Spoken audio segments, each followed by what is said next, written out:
All right. Let's bring in Scott Walter. He is the president of the Capital Research Center in Washington, D.C. And he has his group, the Capital Research Center, has been investigating the Black Lives Matter Global Foundation, which is different from the slogan.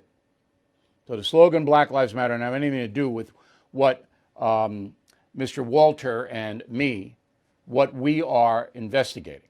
It is the organization. So last week, the CRC uncovered Susan Rosenberg's ties to a group called Thousand Currents.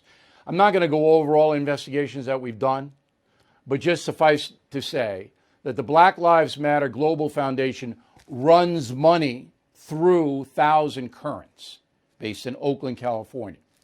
And this Susan Rosenberg is a co-chairwoman of that group. And she is a convicted terrorist, a violent woman who served hard time in a federal penitentiary. I didn't know that, but Mr. Walter and his crew found that out. He joins us now from Washington. When you ran that article, and I saw it on Real Clear Politics, what kind of reaction did you and your organization get, Mr. Walter? Well, we got a very nice reaction from conservatives who were shocked and appalled to hear about Ms. Rosenberg's background. We got deafening silence from the Washington Post, the New York Times, all the television networks, etc. Although I should say Tucker has mentioned it, though. That'd be the one exception. Were you invited on any programs? Nope, not to discuss Ms. Rosenberg. Mm-mm. Were you invited on any programs to discuss the Black Lives Matter Global Foundation? Nope. Outside of us, did you see any other original reporting on the Black Lives Matter Global Foundation? Maybe an occasional detail added here and there, again, only by conservative outlets, though, online. Okay. So do you believe that the corporate media, Disney, AT&T, Comcast, these people, they don't want Americans to know what BLM Global Foundation is? Do you believe that? I do believe that, especially in the case of Disney, who's going to have a big Colin Kaepernick show, right? Well, they've offered him a first look. But I don't even think Colin Kaepernick knows what the Black Lives Matter Global Foundation is. I don't think all these people running around under this banner know anything about the three Marxist women who founded it. But I could be wrong. Maybe they do and they don't care. I'm sure there's more ignorance than knowledge, but you're right. They wouldn't care that much. It seems to be very hard to embarrass the left, especially when they get to keep so many things silent. All right. Now, the big news organizations, they're going to black out. And I think I can use that word, blackout, but CNN may have it on their list. They're going to not tell the American public this is a Marxist organization that seeks to overthrow the federal government and impose communism. And the three women admit it, do they not? The three founders.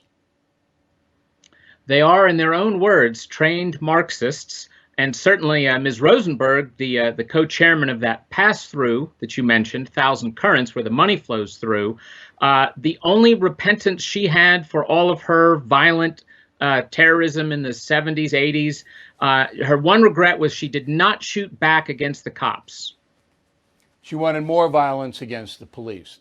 Do you believe that if this were a front page story on the Washington Post and that ABC News and CBS and NBC picked it up and led with it on their nightly newscasts and said, you know, you really should know that this Black Lives Matter Global Foundation, which drives the Black Lives Matter protests, because it does, they're Marxists and they want to overthrow the government. Do you think that Americans would care? Sure, the average American, of course, is appalled by that kind of radicalism, and especially, you know, extremism is really extremist when it's violent. When you reported the link between this violent convicted terrorist, Rosenberg, and Black Lives Matter Global Foundation. You would think that that would be, all right, a story that get picked up. Did you send it to the AP? Did you send your stuff out? Oh yes, no, we've sent it out, and in fact, our InfluenceWatch.org website, which is sort of Wikipedia of the left, for many of these groups, we're on the first page of Google results. They don't, they can ignore us. They can just go to Google and find the same info from us. So it is on social media, but it isn't in the corporate media. Final question calls for an opinion on your part.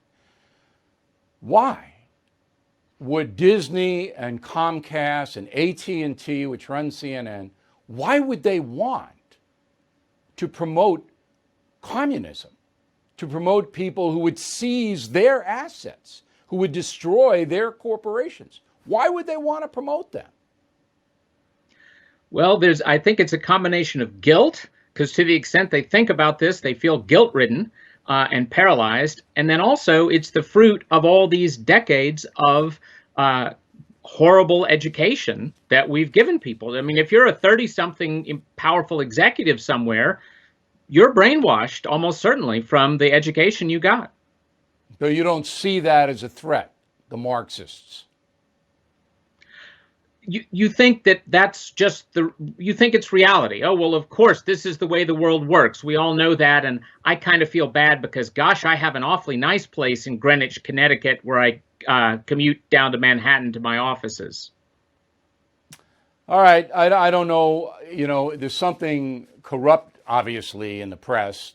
It's at the most corrupt point in our history, in my opinion. But, Mr. Walter, we hope you keep investigating. And we really appreciate the good work you have done so far. Thanks for appearing tonight. Thanks so much, Bill. Okay.